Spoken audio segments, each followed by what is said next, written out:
Hello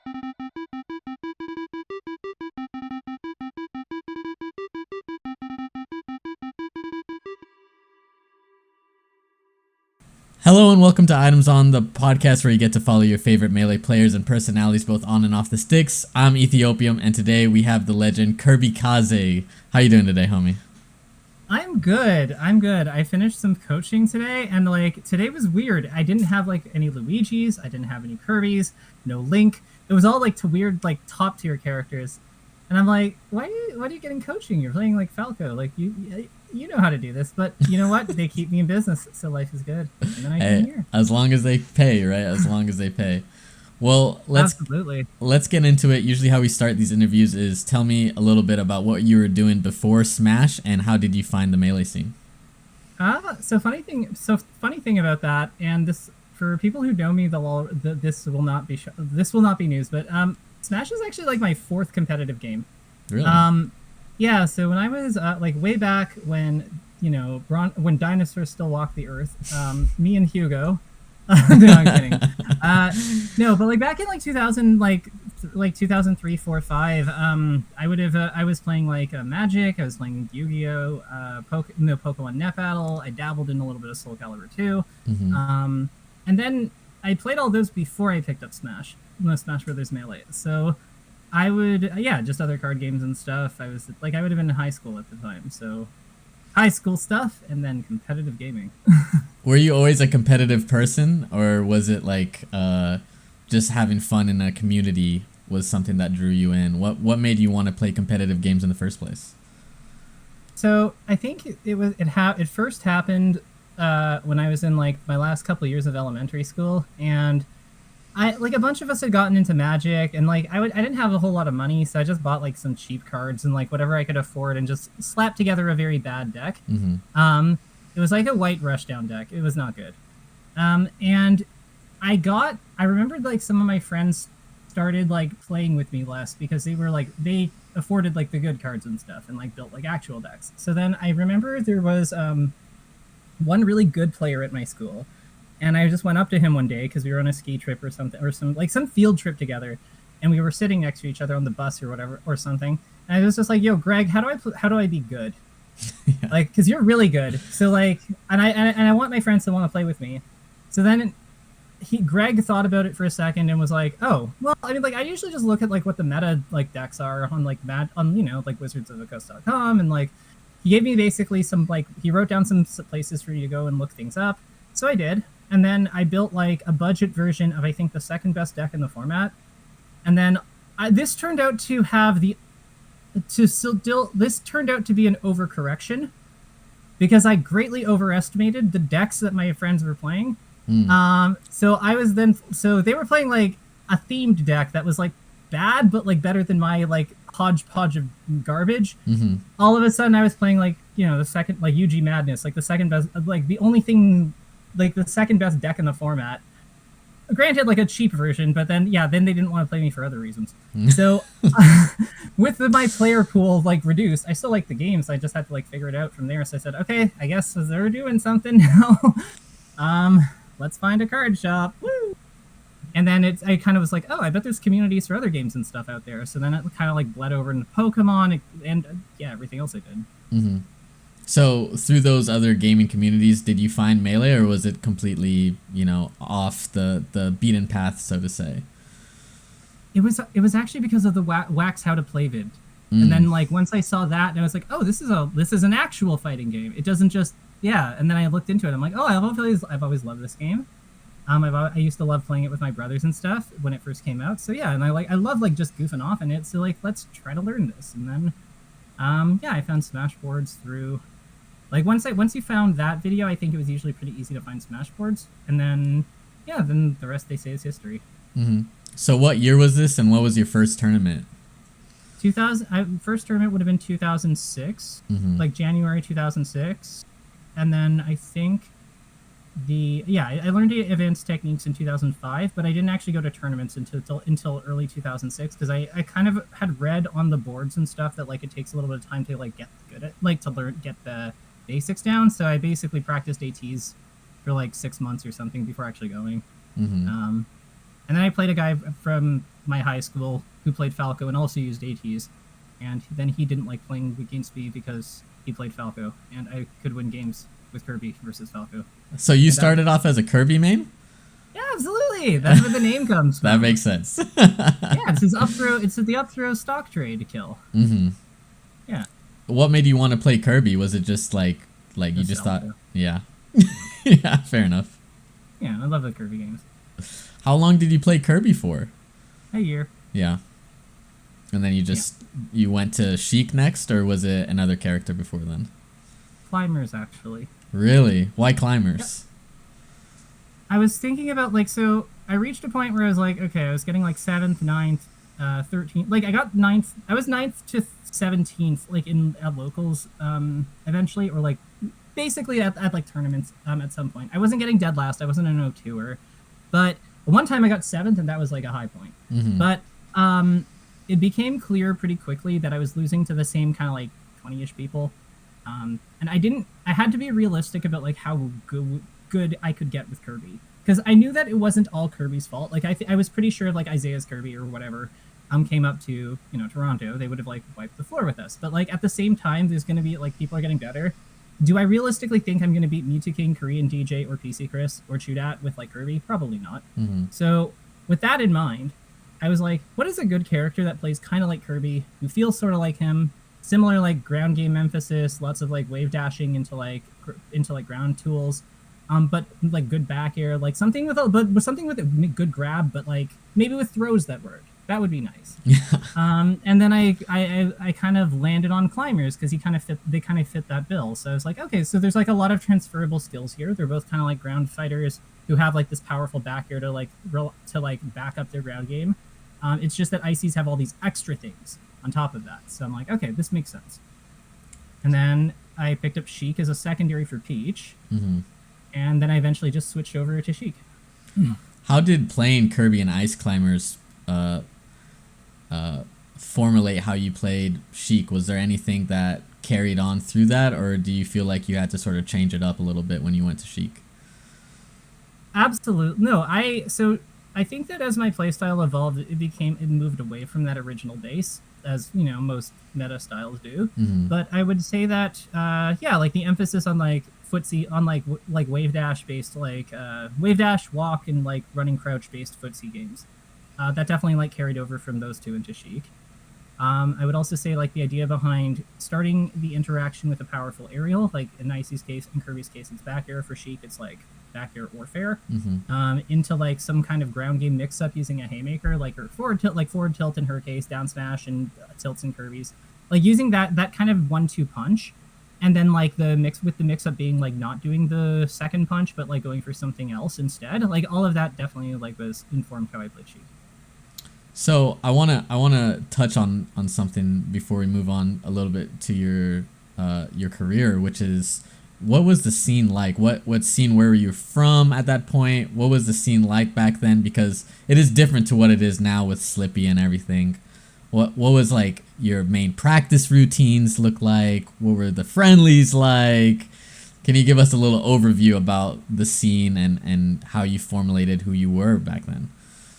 Well, it kind of went in phases, right? So I would say in the Bronze Age, which would have been like everything up to like about 2008-ish or to 9-ish, I would say that like the scene was very, very feels based. It was very vibes based. Nobody really talked about strategy. Everyone was just kind of there to like it was the game had a very specific language around like reads.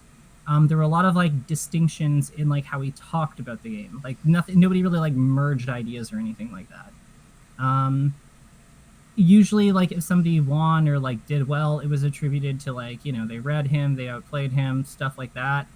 As a result of that, it was a very weird culture because it felt like everyone was kind of gassing each other up, but there was also like a lot of like posturing. But it was like, but I think that's kind of just how fighting games are sometimes, especially in gaming's like earlier years.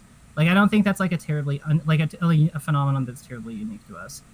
I'd say what for the community, we were mostly like, because the game was newer, we didn't have as many older people in it. So like we didn't have, our age groups were like more centered around like late teenagers to like 20, like to like maybe little mid to late 20-year-olds, but like we didn't really have the same population diversity, like the range of populations that we do have, like the range of ages that we have now. I'd also say that it was a lot more like it was a lot more just haphazard. You would meet somebody that you've never met in their basement, and you don't know if they're a serial killer. You don't know if you're like walking into like some other like horrible thing. But like there was kind of like a sort of trust, I guess, that was implicit, for better or worse, that people just kind of counted on. I feel like that's not really the case nowadays as much, but that's probably not a bad thing. Yeah. And were you still trying to meet people through Smashboards, or did people go to Facebook at this time? What was like the main like online component that connected people? God, I don't even think that Facebook was that big yet. Like back then, it was all like through the boards. Almost everything was through the boards until like, like 2014-ish. I think we started to move over. Like 2014, 2015. I think that's when we really started to migrate away from like Smashboards. I always ask people this who have used Smashboards like in the past. Do you miss Smashboards? Do you wish that, because now it's like Twitter is the main thing now for Melee, I feel like. Do you miss the Smashboards era, or do you feel like it's healthier that we moved away from it? What are your thoughts? I think that Twitter is awful. And I think it was awful before it became like before it got nerfed repeatedly by like the new management. It was like it was already like toxic as hell and impossible to discuss anything. I desperately miss having it's not so much the boards themselves I miss, it's just having like a location where we can discuss things in a reasonable manner, like with each other, and focus more on like where it isn't so based on like getting on gotcha moments or like, look, see, I called it, or stuff or that crap. I miss when we could actually talk about the strategy behind the game and like the game's mechanics and like figure things out and be productive together. That I miss desperately. Yeah, I feel that. That's the answer that I've heard a lot, and I was wondering your thoughts on it. Moving on a little bit to your career, we've now gotten to the point where you switched to Sheik. Did you get results immediately when you switched, or did you feel like you had to relearn that character fully before you saw the results that you expected? So this is where like I kind of want, like, oh god, there's no way to say this without sounding braggy. I saw results the literal day I decided to switch mains to Sheik, because the reason I switched mains to Sheik was because my controller broke at a tournament that I spent 3 hours on public transit getting to. No. So it was one of my shoulder buttons. It was basically stuck. It was stuck at doing the analog press. So I could do the light shield trick and it would be fine, but that means I can't do the different shield sizes with climbers, which I used a lot. So I was kind of like faced with the prospect of, okay, what do I do? And I went, well, I mean, like I can play Sheik without light shield in a lot of these spots. Like I can use light shield on the other one or to Z, like it's fine. And then I was like, I really don't want to like just have wasted my entire day coming here and not play. So let's just play Sheik and see what happens. And then normally I was like getting like 7th at things then, like 7th, 5th. That was kind of my thing. I think I got 2nd. And I beat people that I'd never beaten before. And I just went, wow, this, and I didn't even notice it for a while, like until after the tournament. I was just like, wow, I was having so much fun. Like, this character's so sick. And I just went, huh.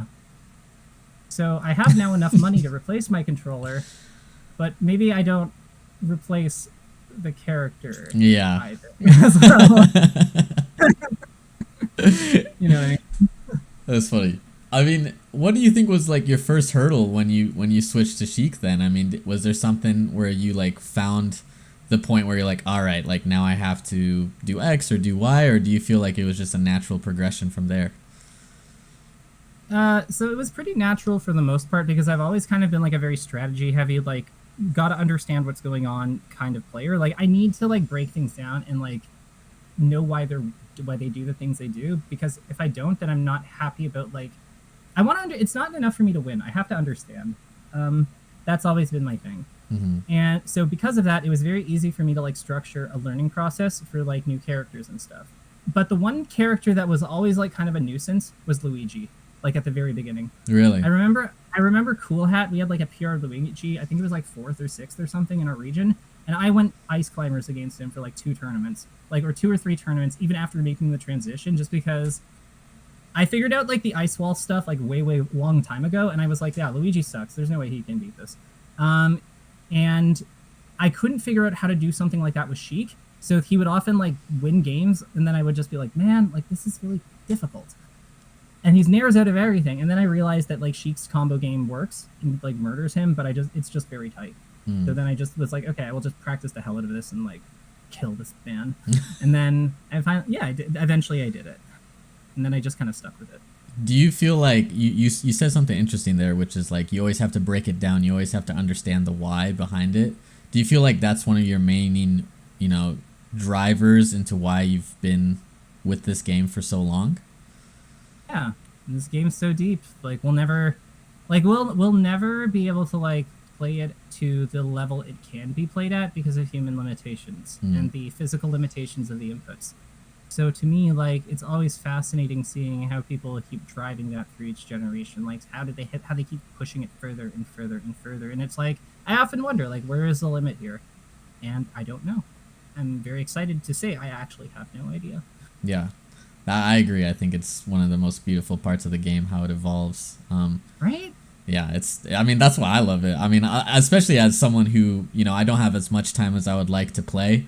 So just being able to watch others play and just seeing how, oh wow, they added this into their game or that into the game, or oh, like this character's like now Donkey Kong's doing great, so you just think, wow, okay, like this character can do X, we didn't think it could do that. It's always fun to me, so I totally agree with you on that. Why do you think I'm a teacher? Yeah. Was there a moment in your career, because you've done incredible things, top 10 Melee player, you've beat them all pretty much, like, was there a moment where you're like, wow, like I'm really good? Like, was there like a win, or was there a tournament where you're like, okay, I'm the shit, like this is sick? Apex 2012. Why so? Because that's when I beat Hungry Box. And I remember so that win was entirely powered by spite, because Mewtwo King and AMSA, like Japan, not Japan AMSA, Europe AMSA, they had told me in no uncertain terms that was a 1-9 matchup, that like she could not ever possibly win. And I was like, I made Kirby for a year. I know what a 1-9 looks like. This ain't it, Chief. Yeah.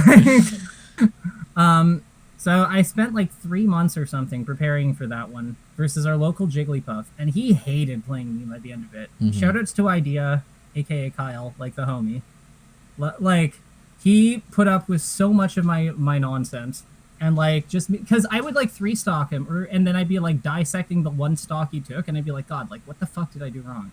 And he'd just be like, dude, like I can't hit you. Like I can't hit you. And the funny thing is, he wasn't even bad. Like he was PR'd in the region. He was like 7th or something. So it's like, and I was just like, it wasn't good enough. If it wasn't like perfect, it wasn't good enough. And then I did it, and then I was like, yeah, let's go me. I'm pretty good at this. Yeah, that makes sense. I mean, especially back then. I mean, your run, I believe it was like from 2010 to 2012 or 2013. I mean, you're consistently 13, yeah. Yeah, you're like doing incredible things. So I'm surprised that it was like 2012 was like, all right, I beat Hunger, now I'm like the shit. You know what I'm saying? It didn't really hit me. Like, honestly, I think it's because of Cactuar and PPMD and Drug Fox and, like, a few other people I was working with. Because, like, during the earlier parts of that, we were, like, all working on the neutral game theories, like the far and close spacing stuff and, like, the movement drills I came up with around that time. Like, a lot of, like, the big, like, theoretical work that in the game was kind of being done in those first 3 years. So it wasn't, or like the first 2.5 of those years. So it didn't really hit me that I was good until like 2012, where I was like, oh yeah, wow, like I've gotten really good. Yeah, like, this is crazy. Can you break down, because you just you shout out Cactuar the legend, PPMD, who's been on this podcast, and you're talking about that theoretical side of the game. Can you break down what that looked like when you guys were working with each other in order to formulate these new advances in the meta? Yeah, well, I mean, like if you look at like Cactuar's, if you pull up Smashboards and grab like Cactuar's theories of like stuff on spacing, like far spacing, close spacing, it was really just taking stuff like that, like big picture ideas, about like we didn't really have like the terminology we have now. Like we have a lot more precision nowadays, but we needed a starting point to come up with the things we have now. So this is where a lot of that stems from. Like we created the fall zone, which is like the space that we use that as like a term for when a character reaches the apex of their jump or leaves a platform, like basically enters the air. What is the max range of their drift in either direction and where their attacks hit? So it's cool. It kind of looks like a Christmas tree when somebody jumps straight up.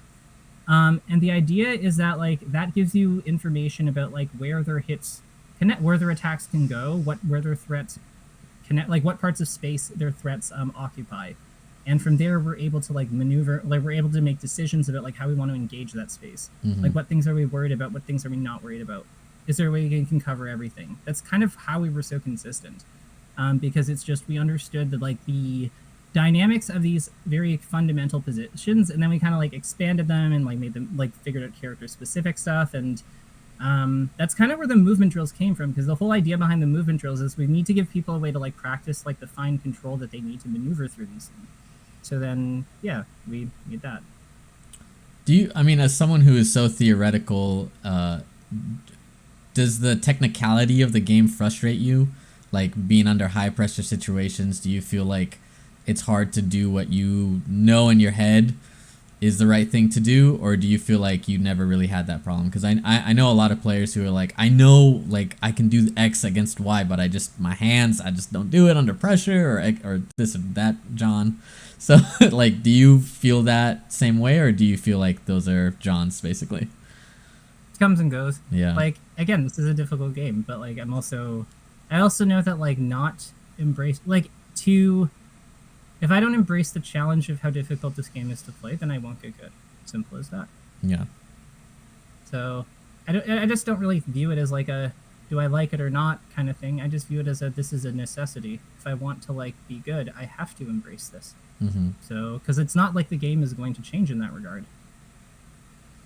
Do you think then, like, putting it in such simple terms, like you have to do this, otherwise you're not going to get there, is that like that goal setting important for you in order to get to the point of where you at then? I mean, like, because I there's a lot of players who like either can't do that or won't do that. They can't separate their feelings for better or for worse. I mean, do you feel like it's necessary to do that?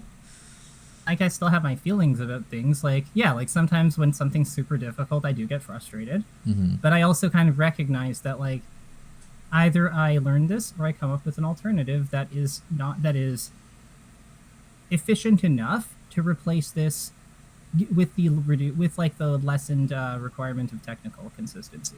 So I had like the game offers you a lot of ways to find solutions.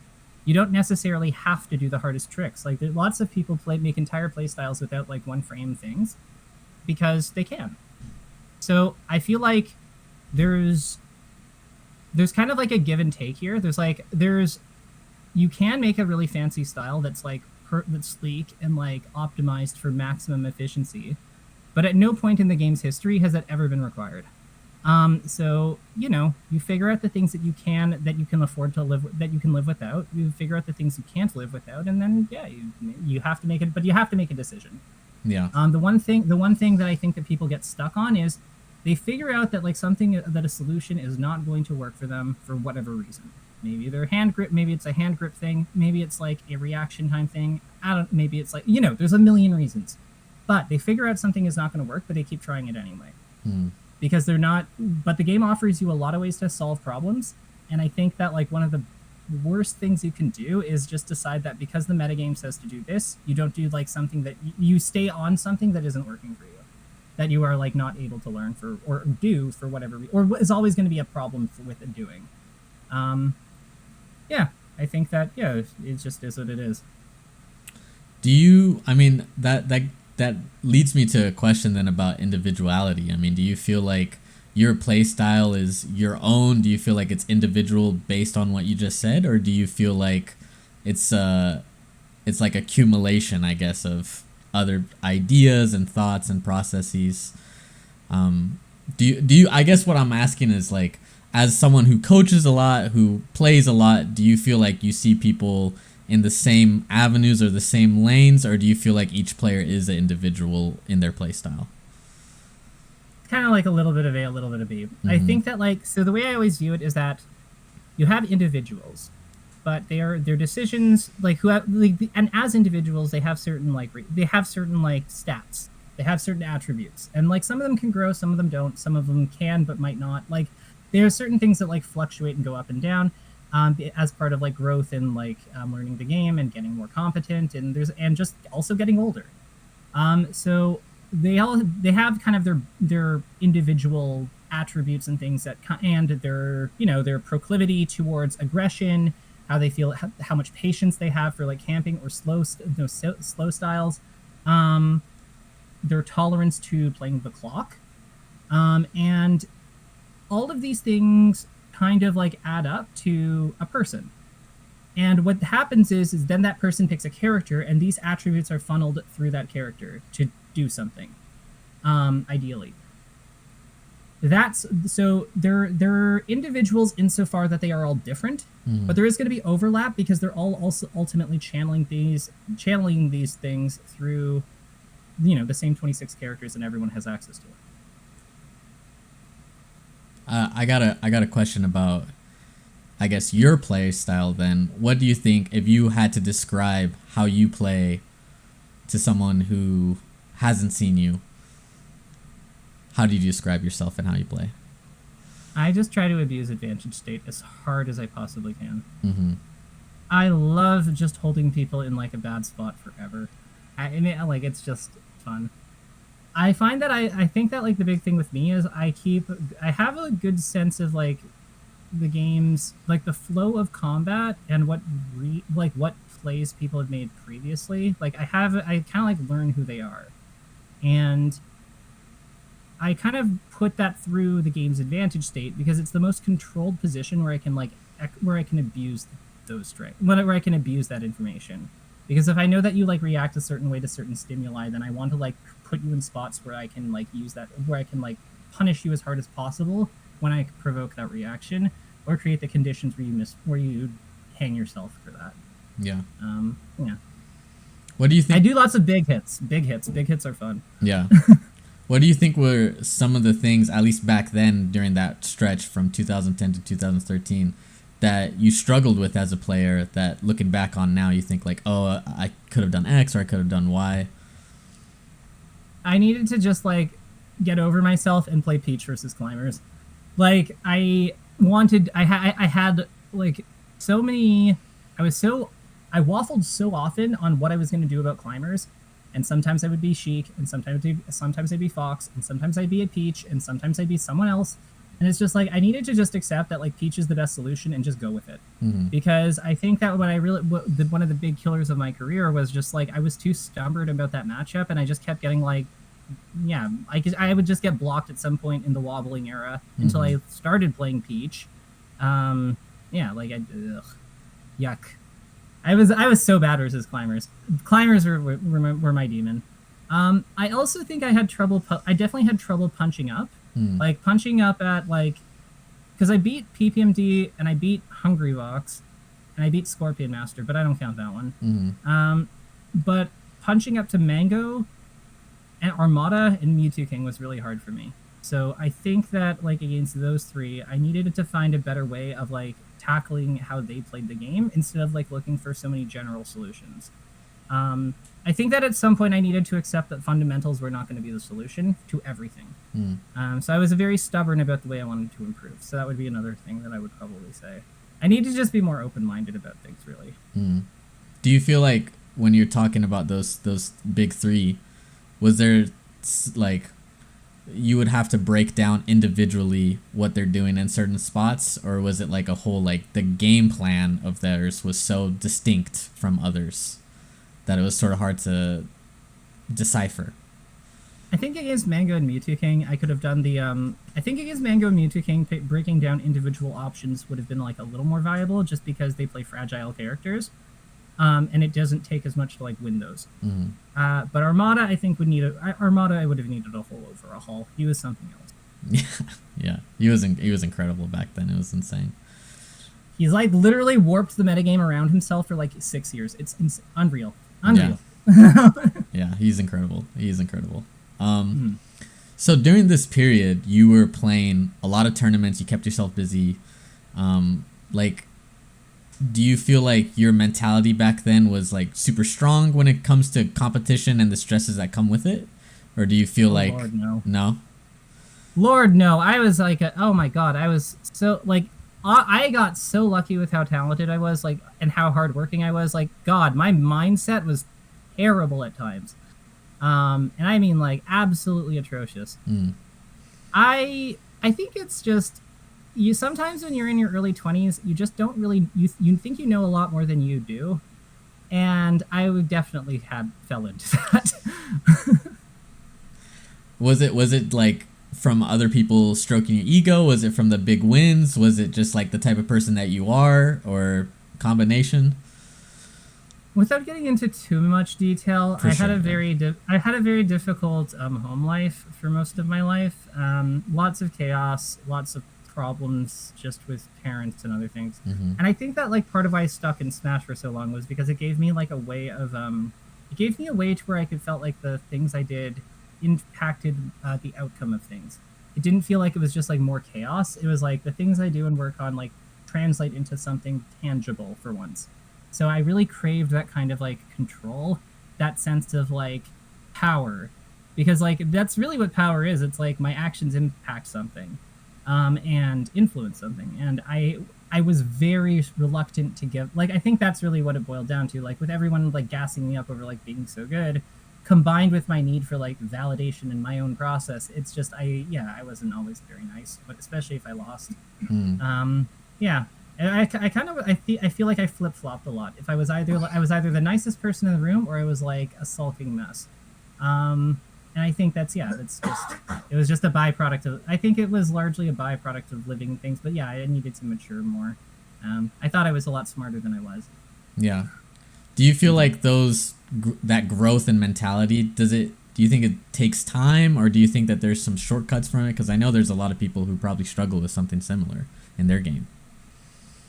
I would say that the only thing I've ever seen that's like stopped someone from improving altogether is when they're not able to when there's some kind of distortion in how they're looking at their play Mm. or how they're looking at what's going on, and they know it's there, but they're choosing to keep it there. I think that's the only like whenever there's a distortion that we can't get rid of, and like we're very protective of it. That's usually what like stall. But that's usually what when plateaus like go on for a very long time, because it means that any information we get about like when we try to reflect on the match or like look at it, it's all going to be wrong, and then therefore we can't tackle the problem directly.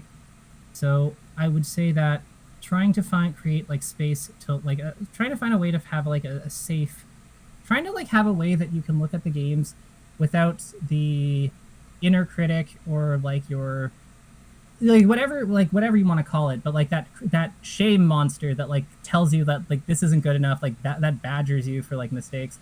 You need to find a way to like get him to you need to find a way to like kind of embrace what he does, but also like but also in a way that doesn't ruin your play experience. Like you have to find a way to look at things for what they are though. A lot of times that has to do with environment. Like it's just you have to like I don't know. It's complicated. It's really complicated. There's no real like simple advice on that. But I would say that you have to find a way to like look and see things clearly. I guess However you got to do it. I'm interested on that a little bit, because you were talking about how you were 3 stocking people and you still were looking at the VODs to see what you did wrong on that 4th stock, and you're a very analytical person of and theory crafting. Do you feel like you were a rough critic on yourself watching those VODs, and did you have to go through that process as well of like, telling that inner demon that shames you like you need to relax a little bit? And if so, how did you do that? Absolutely. I would say that so one of the things that I think helped was one of the people that I kind of like originally started playing the game with, a Marth player. I stopped hanging out with him because he was always like he was one of the people who put me down the most, because like he just didn't like that I got better than him quickly. He was always kind of like, I think I beat him in a tournament. Like I beat him in a friendly set one time without using Sheik's down throw or forward tilt or dash attack. Just to prove I was like that much better than him, because he would just never like, he's like, Sheik's so cheap, Sheik can't do it. So I beat her without like 3 of her best moves, and he's just like, see, like she's so broken. I was like, oh my god. So I just went, I think that when I stopped hanging out with him as much and just kind of like started moving him out of it, that's actually what helped me more than basically a lot of things I'd tried prior. Because it was just being exposed to him all the time, because he was a friend at one point. So like there's that part of you that still like kind of listens to them. But yeah, I got rid of him, and then I went, yeah. It was easier to, I guess, believe that there was something, that I was coming up with good things when I didn't have like one of my oldest friends telling me that like, no, actually, no, you haven't, all the time. So yeah.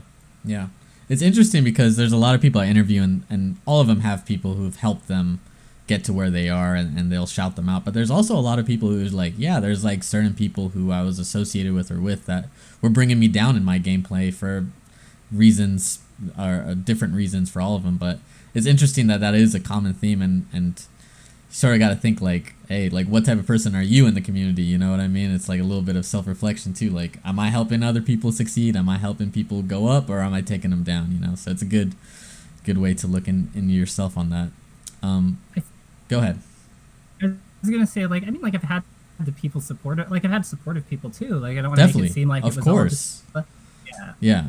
Like, I think you can't get to anywhere in Melee without people supporting you, right? Like, even going 2-2, like, you gotta have someone to teach you something, you know, whether it be online or in person. So like, shout out to the people that do the right thing and do uplift you, you know. That's part of why I wanted to, like, that's part of why I've always kind of shared a lot of, like, the things I've come up with, like, publicly. I didn't want to, like, be, like, my Marth friend. Well, my former Marth friend. I wanted to, because he, like, hoarded strategies. Like, he was a Magic player. Like, he was somebody who wanted to, like, kind of come up with, like, this perfect idea to just beat everything, and then just kind of, like, ride that to victory. And I kind of figured out early that that doesn't work in Melee, because like it's so micro skill intensive, but he didn't really get that, because I don't know why. I don't need to. But yeah, so I decided I wasn't going to be like that, so I wanted to support my community. So that's why I kind of made a lot of my things, like, and still make a lot of my things, like, available to everyone, because it's just, I think it is important. Like, people forget this, but the O-Tours are who power this community. Yeah. Without them, none of this can exist. So, I'm just trying to do my part. Definitely, and that's all you can do, right? I respect that. Thank you. I want to move on a little bit with your career. So, you know, we covered to around 2013, and then after that, you started taking some breaks here and there, a little bit more sporadic. Was it just like, I'm playing a little too much, like you got a little burned out? I mean, you don't have to get into anything personal, of course. I don't know the story behind it, so. Lousy boyfriends. Yeah. Lousy boyfriends. Like, God, I have the worst taste in men until like about, actually we've been together, me and Rick have been together for 9 years, but married too. Hey, congrats. Thank you. Our anniversary is actually in 4 days from now. Really? How long you guys been together, or married, I mean? We've been married for 1 year. Oh, congrats! First year. That's an awesome anniversary. That's like so sweet. Right? Congratulations! Like, that's what I think. Oh, that's so Thank nice. you. Yeah, that's awesome. But yeah, like, so I just had a very long string of like awful boyfriends, and I think that like coming out of like 2016, like I had like a lot of breaks around like 2013, 2015, 2016. Like it was a very like sporadic, and then I think that I started seeing Rick in 2016. Yeah, the beginning of 2016. And that's when I like, and then I was kind of like happy with like not playing as much, but then Juggle Guy invited me to the big house. And I just was like, ugh, you're going to cover my entry and everything? God damn it. No, dang it, Rob. Like, fine, I'll go. And then I wound up getting 9th for some reason. So then I was seeing like a better person. We'd moved in together. Life was going well. I wasn't like, there wasn't the same chaos of just like, you know, going through like X's, because between part of those breaks, I kind of like hit pause and went, yeah, like I'm kind of like a mess. So I need to like work on myself and do better. So I did that for a while, and then Juggle Guy hit me up for like, well, in that process, Juggle Guy hit me up and was like, "Yo, come to Big House." So I did, and then I just randomly placed really well. When did you make the big switch to Ness? I heard that it might have been Joey Bats inspired or something like that. I don't know if that's true or not. But like, what? Go ahead. February of 2023. Oh, so that I thought it was earlier than that. No. Were you still playing like a lot before then? I mean, I know like COVID hit and everything like that. Were you like jumping on Slippy, or were you like taking a step back by then? Like, so with COVID hitting around 2018, like in 2018 I was kind of like heading on to one of my breaks, just because I was starting a new job, and like I'd moved in with like me and Rick were kind of going more serious, so we were trying to like save up money and stuff, and just, you know, we're building a life together. It's all that jazz. Then COVID hit, so then tournaments kind of like were like, they kind of died down. I didn't really have a great setup at home for like Slippy, so I just kind of dipped for a while, and then it wasn't until the end of 2022 when Moki got ranked, I think 5th. I just messaged him and was like, "Yo, like, congratulations on finally beating my high score. Good shit. Like, if this could have been anyone to do it from Canada, I'm so glad it was you." And then he was like, "Yo, thank you. Like, that's so nice of you. Like, yo, we should hang sometime." And I was like, "Okay." And then I kind of thought, then I just like told him, I noticed some things versus Zane and Jmook. If you like want some point, if you want to like do an analysis one of these days, like I still, you know, games changed a bit, like a bit, but I still got my brain. And he was like, "Yeah, I'd love that." And then it kind of like one thing led to another, and then I was playing Ness. You gotta break that down a little bit, yo. Like, how does it go from that to like we picking up Ness? Okay, so basically I was okay with just doing analysis for like Moki, and just kind of like I was okay with just doing analysis for Moki, but then after I coached Moki, he beat Jmook for the first time at Genesis, and then he also like destroyed Wizrobe like in crazy fashion, and then like after that, then he beat Jmook again. So by that point, I was like already kind of like toying. So I was kind of toying with the idea of playing again, and I wanted to play a new character. I knew I didn't want to play Sheik again, but I wasn't sure who to pick. So I actually made a list of like the things I wanted in a new character. There were 5 items in total, and Ness was the only person who got a perfect score. The list is actually in my combo video, but I can provide it here if you want it. Please. I just have to grab it. Yeah, so let's just pull that up. So not Sheik. Number 1 was not Sheik, because I've done everything I've everything I wanted to do with her. Makes sense. 2 can play the diagonal air to ground zoning position used by characters with powerful threatening fares bears, and or angled projectiles. So think like Sheik, Ganon, Peach, etc. Because it's my favorite position to play in the game. I want somebody technical. If not technical, then with unique mechanics. I tend to pick up characters kind of quickly, so if it's fairly standard characters like Doc or Mr. Game & Watch probably won't hold my interest very long. 4, sick punish game, non-negotiable. Ideally with a launcher up air and some flashy as hell finishers. And then 5 was ideally someone who I can make my own playstyle with, without their player base pushing me to rigorously follow the meta. I want room to be able to explore my own ideas of how I want and think the character can be played. And following that, Ness was the only person who had a perfect score. Because I was gonna ask, I was like, why not a Spacey? But I think that last one is maybe a disqualifier. Yeah. So like, yeah, exactly. Like Spaceys have such a history that I would feel like ultimately I did decide that like I want to play top tier, so I'm like learning Falco too now. So like dual main life. Woo. That's an awesome dual main. Ness Falco is a sick dual main. Honestly. It's so weird. But man, do we make Yoshi miserable. But yeah, it's I just kind of was like, that's also kind of why I didn't want to do Peach. Like I think that Peach, Falco, Fox I gave 3. I don't really find him that flashy to be TBH. Yeah. Just because everyone's seen it all. But yeah, Peach, Falco, Link. Ice Climbers, and no, I think those four got 4. Those ones were able to get 4, and then like Ness got 5. And I remember like looking at the list and I went, wow, this is so, like, are we really gonna be playing Ness? Like, is this really happening? Because I doubted for a moment. Yeah. And then I just kind of went, hold on. The whole point of this was that so that this wouldn't be the same as it was last time. So maybe why Ness is the wrong question. Maybe the question should be why not Ness. And I'm very happy to say I still don't have a good answer to that. Tell me, was there any frustrations in that process, or was it more like, you know, flowers and rainbows, like, oh, this is so fun, Ness is the homie, or was it like, oh my god, Ness, like, what the hell, like, this is so hard? What were your thoughts when you picked up that character? So one part of why I did it, like, that's a small part of why I ultimately went with him was also because I had some ideas about his punish game that, like, I was trying to convince Joey to try, but then Joey wouldn't do them. So then I was like, okay, well, like, I know how to use a controller, like, I can do this.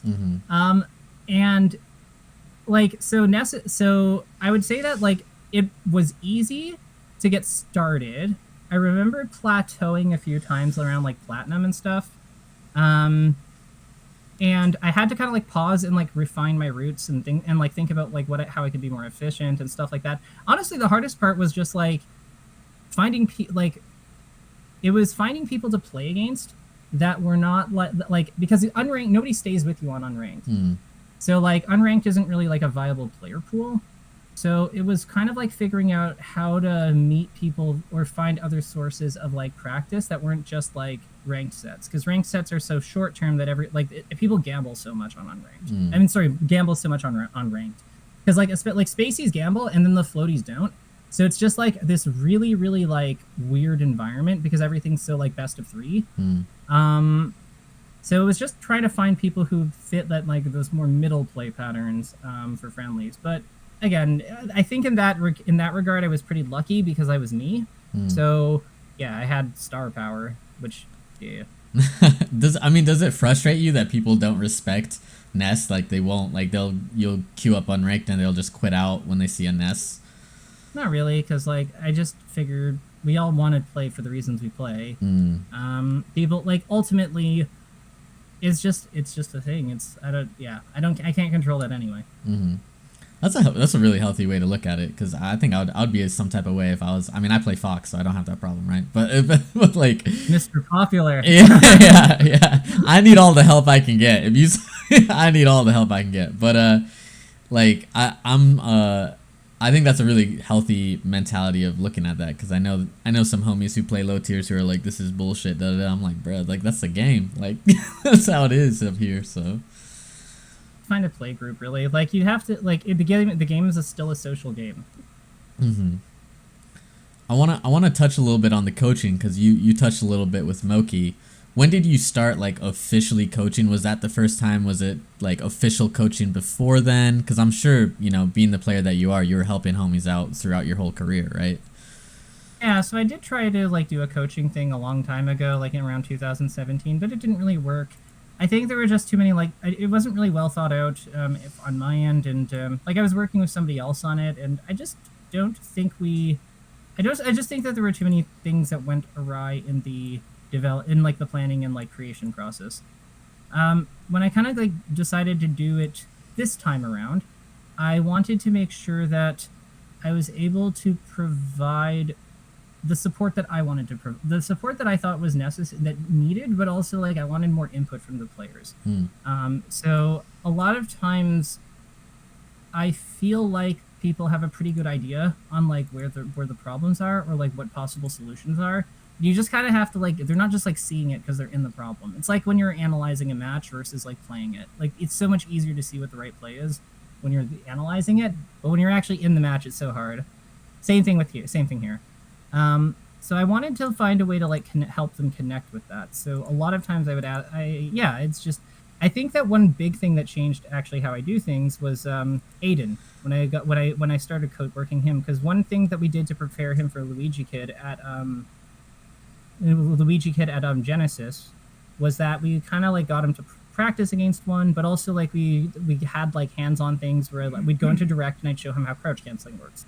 Like we'd really get in depth about like how the knockback, how it's like it's a percentage knockback reduction, but there's also other mechanics you can apply to it to make it more effective, like DI, like buffer walk, and like knowing how all those things kind of coordinate with each other like made him way more effective at things like that. So I feel like and he said that like that helped was like some of the most valuable stuff we did. So I feel like a lot of coaching is just VOD review, and I really wanted, when I started realizing that like live coaching and like going into drills and practice, like practical work was like really effective, I just wanted to do more of that. I really wanted to make that like a main offering, like a main thing that we would do. So yeah, just kind of evolved from there, kept going. What do you think are some qualities that make a good coach? I would say that there's a balance of listening. Like you have to be able to listen to people and respect where they're at in their journey and meet them. You need to be able to meet them where they are. I think that one of the biggest, if somebody comes to me with a play style that they've like that's really unique, they're really excited to play, and like basically more or less works. Like there's nothing like glaringly bad about it. It's just maybe not the most efficient thing. But it's something that they connect with and they really want to keep pushing further. I think it's like I failed as a coach if the only thing I can tell them is the standard bread and butter. If I can't like meet them where they're at with that style and try to find ways of like working with what's there, with what they've cited as important, if I can't be respectful of that, then I think that we're off to a really bad start. So I think it's like kind of appreciating the that this is another human being who's like playing this game, and their wants might not be the same as what you think their wants are, or what you want their wants to be. Not everyone wants to be the best player. It's something interesting that you said there, which is they come with a play style that more or less works, because there's a lot of people who come to you and they have, a play style that's got them stuck at a certain point and they're looking for a coat, whether it be in a matchup or a specific player that they're playing against. How are you able to realize, okay, this play style is something I can work with versus, nah, we're going to have to scrap this whole joint because you're playing whack? So I've never had to actually scrap like an entire play style, but like there have been certain plays that that I have discussed with people and kind of like convinced or demonstrated that like this is going to be a handicap later, or like it's a handicap now and it will continue to be for the foreseeable future because there's just a flaw in what's going on. Having said that, I would say that generally there's a few things I look for in terms of a functional play style. So one, are there any positions where we just don't have a solution for them? Can we beat all the main things that people do? If we can do that, off to a great start. Yeah. Second one, are we playing to our characters' strengths? We don't have to be playing to their biggest strengths, but we have to be playing to at least some of them. So like this would be the difference between a Marth that like values F smash over grab. F smash is still a fantastic move, and you can absolutely build like a style around it. Grab is better. Grab is much better at higher levels, and you can min-max. And if you are trying to min-max, it is the better choice. But you'd also be hard pressed to say that find someone who says Kadoran's playstyle doesn't work. So there you go. I would start with that, and then the last thing here is: is there enough variety, or like whether it be mix-ups of like some kind, timing-based, attack selection-based, like hit property, whatever it is. Are there enough mix-ups and human elements to respond to the variability of like a decent opponent?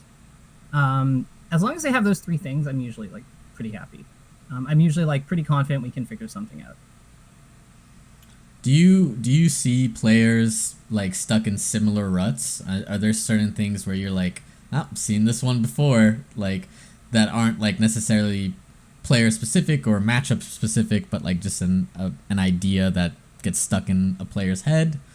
Oh my god, yes. So let me tell you about Sheik players. Okay. So Sheik players, a common thing that they plateau on, that's like kind of a Sheik thing, but kind of a player thing. It's more like a punish character thing, actually. They reach a point where they're like very good at the RTC. They're very good at their like B&Bs. They can hit the edge guards, hit the follow throughs. They're very deadly. And then they swing on every single opening because of it. Because or every single opening, because they whenever a fox jumps, they're just like, yeah, my forward tilt will definitely connect. And you know what I'm talking about, because you're like, I'm going to double jump over that, I'm going to fall on you with some big move, and then you're going to be in pain. And they're just like, God, this match is so hard. I keep getting baited. What am I doing wrong? And it's just attacking on beat 1 every time.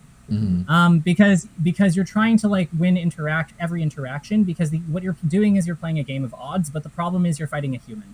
So if the human knows that you're always going to attack, you're not actually playing rock paper scissors, because you're always attacking on the first step. There's in the timing part of the mini game, it's just there's nothing. And I think that is a common thing with a lot of characters, but especially the ones that are very deadly off one hit. Because the whole thing with them is their reach is up, and they get over this. If they get good, they get over this because they have to. But yeah, there's definitely a period where they're like, oh God, I just need that one grab. Let's just go for it every time, and they do. And then they get stuck. Shout out to Negative. He taught me about the beats and stuff like that. He's like, bro, you're going in on beat 1 every single time. I'm gonna hit you every single time because of it. So shout out. That's something that I fell into, so I can relate to that. and the thing is, it comes up at different levels of play in different forms. It's like when Mart's at low level forward smash only, and then they get to mid level and they're like, wow, all my other tools are so much more efficient in terms of their speed and hitbox properties. I'm gonna go with those because they're just the better overall tools. And then at high level they're like, okay, yeah, but when forward smash is good, it's so good. So we're gonna forward smash strategically. And it just kind of comes back. When you're coaching someone, with the capabilities like Moki, for example, versus a lower abled player, I guess, are you focusing on the minutia? Are you does the focus go from this big esoteric thing of okay, here and here you could do X, Y, or is it you're dialed into this one specific thing that Wizrobe is destroying you on, and you have to know this little interaction if you want to have a chance at a game? How does that look at the higher levels, I guess, of coaching? So, generally, if the lower level player is fighting Wizrobe, I just tell them, Wizrobe is probably going to beat you. I don't think that it's particularly productive to try to give them the idea that they're going to have hope versus Wizrobe if they're that new. I think that there's things that we can take that are generally applicable, but I think that what's more important, I usually try to find games where they're actually interacting with their opponent and their opponent is interacting with them. So usually if they're just getting forced JV5 stock because some top level players because they're fighting Zane or something, then I'm like, no, find me another VOD. For sure, yeah. Or go on to Unranked and we will find somebody and we'll do live coaching. But I'm not what am I gonna tell you to Zane is so much better than you. Is so much better than you. There's a lot of things we can extract, but you won't be able to apply any of them because these are too advanced concepts for where you're at. And that's okay. Because you have to be able to walk before you can run. And that's fine. That's just how walking works and running works. But with Moki, I'd say I would still say the ideas are similar, but they're just simpler for the lower level players. So instead of giving them the degree to which I will ask for precision and execution, how demanding the execution is, will be lower. But with Moki, it will be significantly higher. But the way you beat Sheik's forward tilt with the whiff punish is still the same way that you do it, whether you're a Moki level player or whether you're a Harsha level player. Because he's not really that low, but whatever. He's not Moki good. Yeah. But yeah, if Harsha, I will tell him to lean into things that are a little bit easier to do against it. With Moki, because the Sheiks he's fighting will also be spacing it better, more effectively. There's certain precision that I will need from him. They both get it. It's just, yeah, there's levels to this. That's interesting. That's interesting, and I respect that because, I'm always interested in a certain way. That's how the meta forms at the highest. You got to break it down with your coach. They're like, hey, in this scenario, you're going that. So it's interesting to hear it's simpler than what you think it is. Because I'm thinking you're looking at it frame data. You're looking at clicking every single frame, being oh, you're late by you know what I mean? Oh God, no, that's so boring. I'm not gonna do that. That sounds tedious. Like, Yeah, because like I'm a sports guy, so I think like, oh, like, you know, the NFL coaches are doing so like specific, minute little things at every single second to try to like get the most out of their plays versus like a high school coach, you know, because the level is just different. Like you said, there's levels to this, right? And money plays a factor in that too, but that's neither here or there. So it's I interesting actually, to say like, no, we still break it down very similarly. yeah. So I actually had a thought. So there was a Kirby player I coached the other day, Mm-hmm. Lord Fartimore, and he is very much a beginner, Okay. like a beginner level player, like a novice level player. Like he doesn't have like tons of advanced techniques or like execution skill, but he's got a lot of heart and he really likes Kirby. So we ball. Like, let's go. Hell yeah. But so one of the things that when I was when I was working with him to like help him build out his like a base for a play style, the biggest things I was like, okay, so what makes sense here? He doesn't have tons of like input precision, but he has some. Like he can L cancel like some of the time, so that's a good start. So the things I wanted to emphasize were like, how do we make this more consistent so we can use his bear and aerial, like his fair and bear and up air are his best like aerials. So how do we help him use those more? Like that's question one. Question two was like, how do we get him to use his good ground moves more? Because that Kirby's best moves are his tilts. Mm-hmm. And then how do we also give him a way of like advancing and retreating against his enemy that he can actually do? So what we came up with was dash dancing, using trots, but also using like standard dash dances. We came up with run cancel, so running crouch, so he could set up his tilts going forward, and then fast fall and L cancel. And those are the only advanced techniques we worked on, because what they allowed him to do is like advance with like running crouch to do tilts, but he can also jump. So he can also like full hop fair, he can also like full hop down air, or he can full hop and then jump away and back air. So he has access to that too. It's like he has access to like basically all his like a lot of his meaningful moves from an advancing position. But if he dash dances the other way, he can also then like full hop away and pair. So he can still put up his like best move and wall with it. So it's just like creating a way for them to like be able to operate effectively. And then I noticed like once we gave him that, like once he had like developed that a little bit, he started like a lot of his worst moves like dash attack and stuff just started to naturally phase out anyway, because like he had a stronger alternative and he kind of was like intuitively recognizing that. So I think that people are a lot more capable of stuff when you give them the tools. I just think you need to talk to them at a level where they understand it. That's interesting. That's interesting. I've one more question on coaching, which is, you know, what are I guess some of the pet peeves that you have in coaching? Like, is there some certain things where you're like, if a student does X or Y, obviously I don't think it would be gameplay stuff, but like maybe attitude, maybe a way that they receive or take in information or something. Is there some things that you're like, you're just not getting it, like you're not getting the most out of this? I have canceled with two people because I just found them impossible to work with. One of them was not showing up, having done like one of them would not do anything but like play ranked. So basically, like I wanted, like they were just not open to like other approaches for improvement. And when they agreed to do like made a commitment to do homework or like just do something that was not ranked, it was never done. So with them, I just said this is a waste of both of our time. There's other people that I could have in this slot, and yeah, it is what it is. The other one was I have an intake form I send people before coaching sessions, where I just go over some basic questions about like undershooting, like what's an undershoot, what's a whiff punish, what's an overshoot, how do these three interact with each other, just like basic crap like that. One person tried to argue with me that whiff punishing does not exist at all in any capacity. What was his argument? Hold up. What's the argument? I think said was that there aren't many true whiff punishes in this game, and I said, okay, so technically yes, but if you're grabbing a landing and they have 2 frames of action, and the fastest thing that's invincible, buffer spot dodge that people can consistently reliably do unless they're spacey, comes out on 3. If you are within 1 or 2 frames, does it really matter? Whatever. Yeah.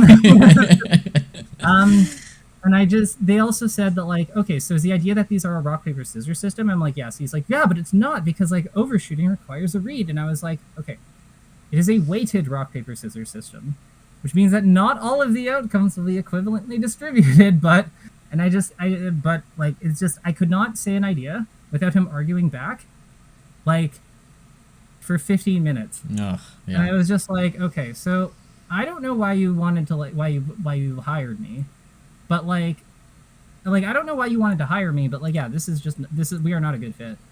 Yeah, we just kind of called it a day. I called it a day. I told him like, yeah, we're not a good fit. Yeah, let me I would recommend. I think if you want to like to get into the nitty gritty like this, I think that somebody who's a little bit more granular, like maybe Fiction or Sammy would be a better pick for you, a better fit for you. But like, yeah, I just don't think that we're the vibe. Mm-hmm. I got one more question actually about coaching that I forgot about, but I'm interested to hear. Yeah, go for it. What is the best thing that you get out of coaching? Like, what is like the thing that makes you so happy about coaching and makes you excited to do it? Seeing people grow. Mm-hmm. Like when somebody has I think like I still remember the day that like Rich, who I've been working with for like a while now, he messaged me like this one time and was just like, I won my local.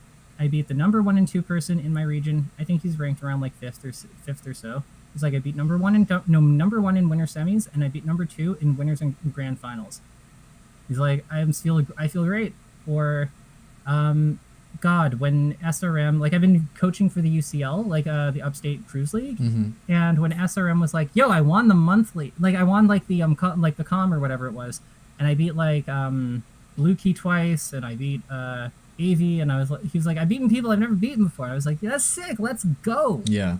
Or when Tet like seeing like it's just seeing people like, or Louise, like any of them when they meet their goals and they get to like, I get to see them grow. Like Meds' run was such a highlight for me. Mm-hmm. Because we prepared so much for that tournament. Like we prepared hard. Like we helped. Like we made sure that he was in the right frame of mind. We gave him, like, we knew what we had to work on and like what he had to work on. Like it was just Moki when he beat J-Mook, when he took the set off Mango. Like all of these things are like, when I get to see them succeed, it makes me feel really, really happy. It makes me feel like I'm making a difference and like that we're doing something really important together. That's an awesome answer. I respect that. Thank you. A couple more melee questions before we get to some of the hobbies and things that you're interested outside of the game. What, as someone who is, analytical, thoughtful in the game, sees how the meta advances and evolves, what are some of the things that excite you about Melee today in 2024? And it could be anything from, your adventures with Ness to the way Cody Schwab implemented something. Like, what are some of the things that you've been noticing in the meta that excites you? I think that seeing Cody's Fox was in a lot of, like, seeing Cody's Fox hit number 1 and the fashion in which he did it, like with beating Zane 10-7. I think it was like seeing Leffen for the first time all over again. Like that was like when Leffen got really good. Like that was special because like so many Fox players use Fox as a conduit for their skill. Like they just happen to have insane, like, it's why I think a lot of top players have like Fox as a secondary. Like you've got Mango, you've got Plup.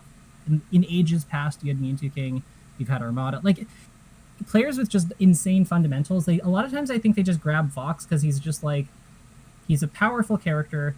He has an excellent cipher through which to like funnel all your skills as a player.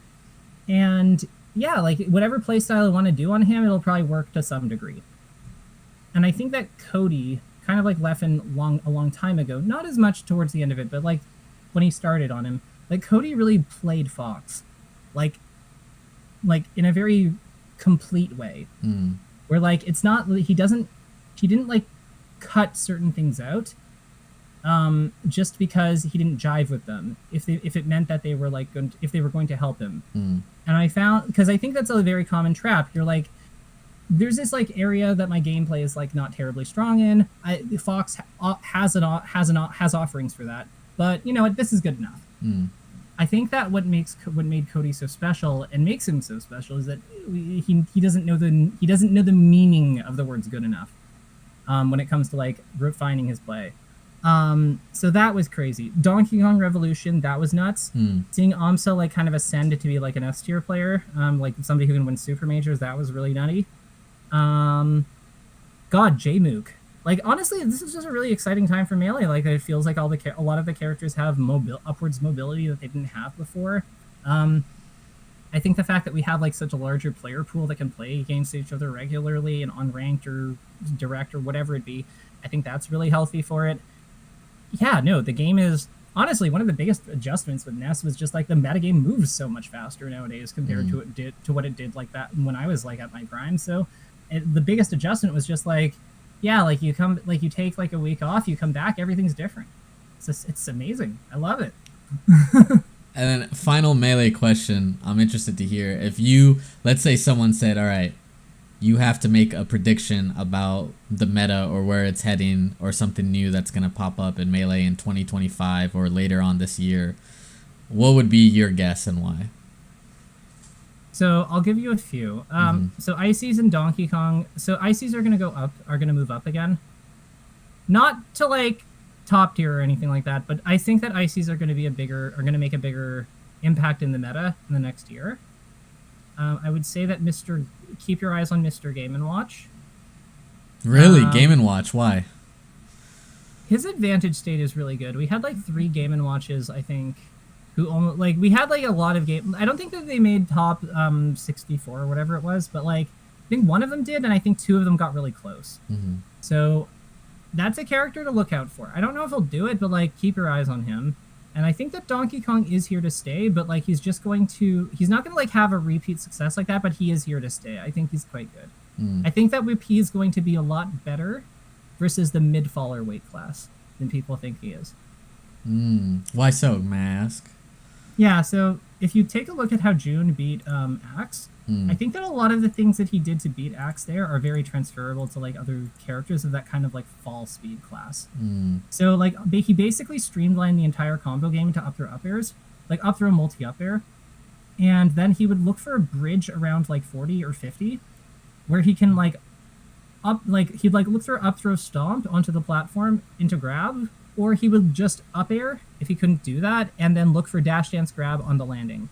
Or like some kind of advantage state like grab that's like a mix-up, but it's a favorable mix-up. Because the idea is that like normally in the past, if you look at Donkey like Rishi versus Axe and stuff like that, they're going for back airs and stuff. But I think what June figured out is it's actually better to not put them off stage, just keep them on stage where they're more grabbable, and then look for the up throw punch conversion for the kill.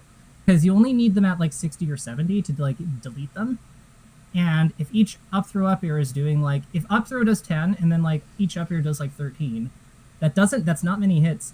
This is a very similar punish route to like how Sheik's, Falcons, and Foxes do it, where they have like that set kill percent, and then they kind of like keep you on stage, keep like hitting you upwards, look for that one grab like once you're at death percent, except instead of killing you at 90 or 100, Donkey Kong just needs you at like 60. So like that's insane efficiency. That's why I think he's here to stay, because when he has his punch, he does a more efficient version of that kill set of like that set play like basic like kill pattern, like kill. I don't know how to call it, but it's like basically a kill convert, like a way to kill convert. Yeah. Yeah, and it seems very, very, very straightforward in a very good way, like a very annoying way, but like yeah, I think that he's here to stay, and I think that ICs are like getting. I think that as ICs come up with more practical tech, like the slip hog was big. I would also say that like what Nikki's doing with their specials is big. Boyd's got a lot of really good ideas. Moth's angles versus Puff are crazy. I really think that character is like finally like with the ability to play more people, and wobbling, not funneling everything in such like a linear way.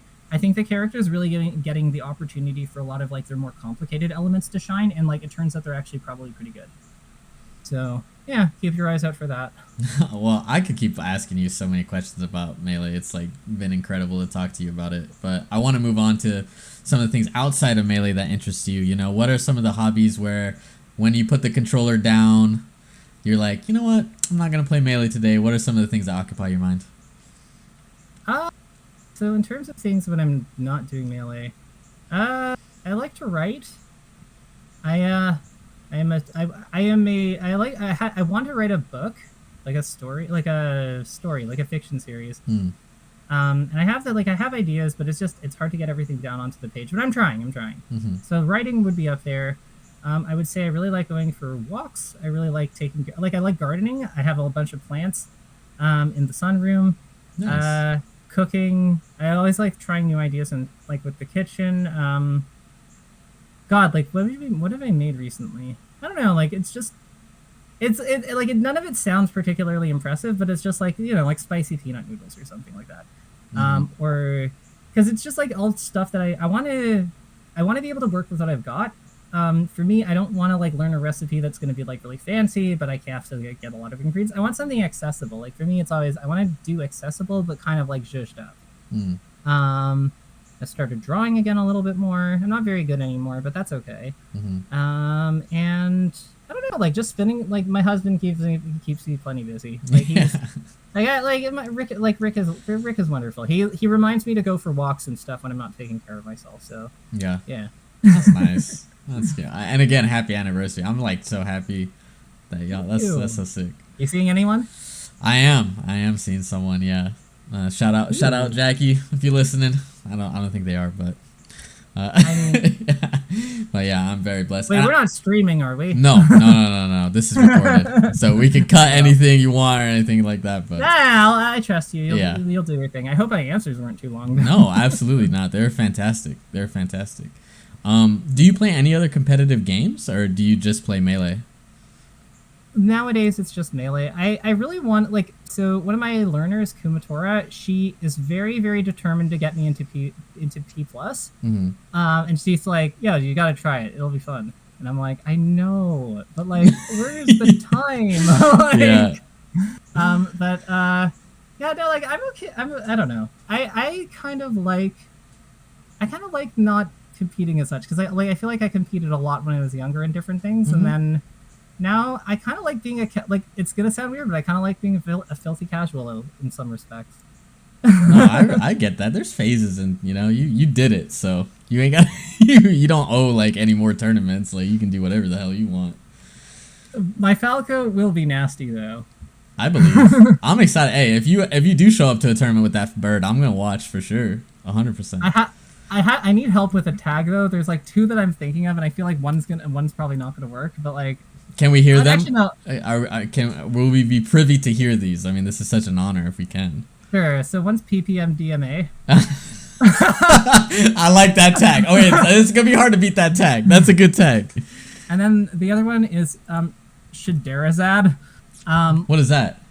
It's like Scheherazade, like the writer. Oh, okay. I had to connect the dots on that. I respect both of them, honestly. I think both of them are good. But you're not gonna ride KirbyKaze. You're just gonna. Hey, you know what? I would probably enter with KirbyKaze just for simplicity. Mm-hmm. At first I was weird about tags because I was like, you know what? It's not my Sheik, and then people are gonna be the whole oh, I beat KirbyKaze. But then lately I'm just like, oh, who gives a shit? Honestly, get over it. Yeah, I feel that. I mean, do you still feel a little bit of that ego, oh my god, I just gave up a win to this person, or or is it more just I'm just having fun, it is what it is? It depends on the person. Okay. Once in a, I think okay, so there are definitely some snooty people that I'm oh my god, I hate this person. But I feel it's not so much I feel with those people, it's not so much that they beat me, it's just more the way they're acting afterwards. That's just kind of that's more about it. It's not so much the loss, it's just because I've lost to people that I think that I would have beaten had I stayed on Sheik, or if I just busted her out and stuff. But at the same time, I don't want to I don't like thinking like that, because the whole point of this is that it's a different journey, and I don't want to just dip into the the old artillery or the old stores just to prove that I can come back. I've come back in my career 6 times. I don't need a 7th one. What I need is something fresh and different. So yeah, so it's annoying, but you know what they say. Sometimes you just gotta hold that out. Yeah, I mean, is there a certain thing that gets you angry? Do they just not win with grace? Is that something or is it it's pretty much that. Gotcha. Yeah.